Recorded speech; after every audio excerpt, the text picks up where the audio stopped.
తమ్ముడు రిషేంద్ర భూషణ్ ఒక కాలేజీకి వారసుడు. మంచి గురించి చెప్పడానికి రోజులు సరిపోవు, రాయడానికి పుస్తకాలు సరిపోవు అనిపిస్తుంది సార్.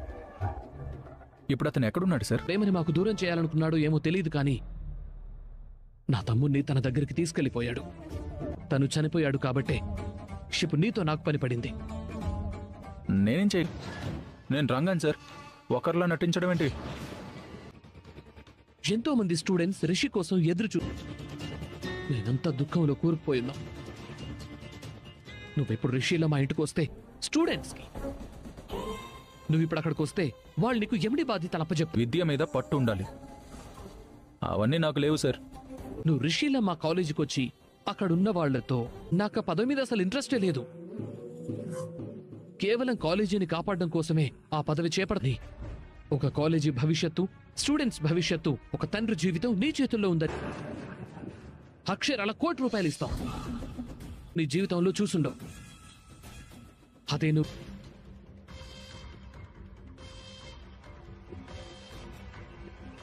అనుకుంటానా?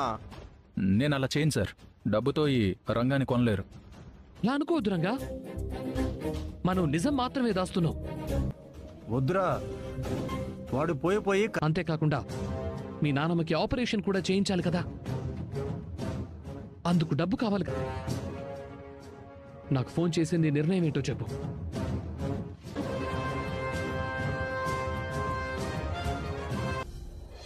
ఏంటి? ఒప్పుకోకుండానే వెళ్ళిపోయాడు. కానీ ఒప్పుకుంటాడని నాకు అనిపిస్తోంది. వాడు ఆటో డ్రైవర్. అయినా అసలు ఆ ఆటో డ్రైవర్ కి 5 కోట్లు ఎందుకు నాన్నా? ఆ మాత్రం ఖర్చు పెట్టడంలో తప్పులేదులే. ఏంటో నాన్న ఇది, చచ్చిపోతున్నా కానీ నెరవేరడం లేదు. కానీ ఏ ప్రయోజనం లేకుండా పోయింది. తర్వాత ఆ సీటు కోసం ఎన్నో ప్లాన్లు చేశాం, ఫలితం 0. నువ్వైతే ఏకంగా తన్ని మట్టిలోనే కప్పెట్టేశావు. కాలేజ్కి ఉన్న సంబంధం తెంపేశాం. కాలేజీ మన సొంతం అవుతుంది అనుకుంటే వాడేమో దానికి ఒప్పుకోవడం లేదు. మామ్, మనకి దక్కాల్సిన పదవులు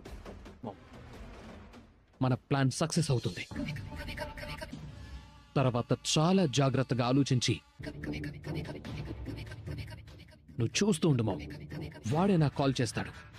ఇదే నువ్వు నిశ్చింతగా ఉండు, ఎలాంటి భయాలు పెట్టుకోకు. ఇందులోకి వెళ్లకుండా కాపాడు. నువ్వు ఊరికే పని చేయాల్సిన అవసరం లేదు. నిడా మీ నాన్నమ్మకి ఆపరేషన్ కూడా చేయించాలి కదా.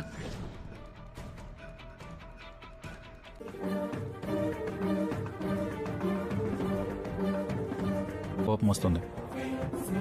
మీరు నన్నే అంటున్నారు కదా సార్? వాళ్ళ మీద నాకు కోపం వచ్చింది, అందుకే అలా చూశాను. కానీ మిమ్మల్ని కాదు. మీలో ఆ మనిషిని ఊహించుకుంటున్నాను. నాకు నేనేం కాదనడం లేదు, కానీ అక్కడ జరగాల్సింది జరిగిపోతుంది. స్టూడెంట్స్ భవిష్యత్తు గురించి అయితే ఈ రంగాన్ని రిషిలా మార్చడం.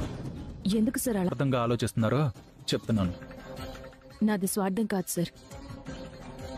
అసలు రిషి సార్ అంటే నేను మీ రిషి సార్ మీరు కాదంటున్నారు కదా సార్? అంటే నేను కాదంటున్నాను కాబట్టి ఎందుకు వచ్చారు? అది వేరు ఇది వేరు సార్. మీరే మీ వాళ్ళకి చెప్పి వాళ్ళని ఇక్కడికి తీసుకురావచ్చు కదా. మీకు ఇంకా క్లారిటీ రాలేదు. సార్ నేను ఇక్కడే ఉంటాను, ఎక్కడికి పారిపోను. దాన్ని తిరిగి మన సొంతం చేసుకోలేం. మీరు అక్కడికి వెళ్ళండి. మీరు అక్కడికి వెళ్తే కాలేజ్ సమస్య తీరిపోతుంది. మీరు వెళ్ళి మీ కాలేజ్ని కాపాడుకోండి మేడం గారు, నిలబడమని చెప్పాను. అంతేకాని కాలేజ్ని కాపాడిన వారు అవుతారు. వెళ్ళండి. రిషి సార్ లేకుండా నేను వెళ్ళలేను సార్. నేను మీ రిషి సార్ని కాదు కాబట్టి ఈ విషయంలో మీకు నేను ఏ సాయం చేయలేను.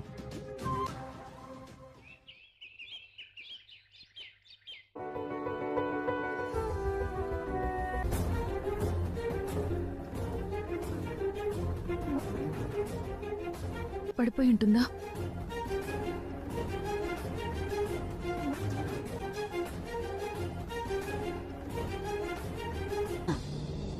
అంతా చూసావా? చూశాను అట్లా పట్టాయో? బామ్మ, అది పేరుకే రింగ్. కానీ ఆ రింగ్ నాకు నరేష్ సార్ ప్రేమ. పడకు.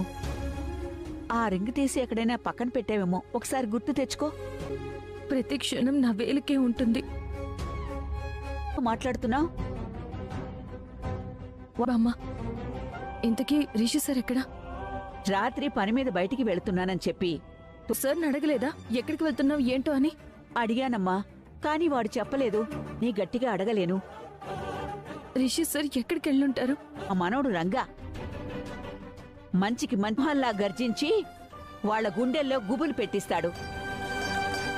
అలా ఉంటాడు నా మన. వాడు క్షేమంగా వస్తాడు. నువ్వు లోపలికెళ్ళి రెస్ట్ తీసుకో.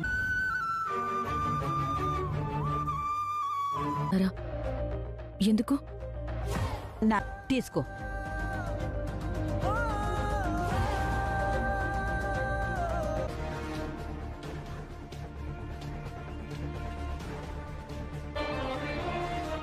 నువ్వెందుకింత దీర్ఘంగా ఆలోచిస్తున్నావో నాకు అర్థం కావట్లేదు. చూడరా, దూరం చేసుకోవద్దు. నేనేం నిన్ను రౌడీగానో గుండాగానో మారమనటం లేదు. నీ అవసరం నాకు కేవలం నెల రోజులే. నువ్వు కూడా మనం ఇలా మారటంలో తప్పేం లేదు.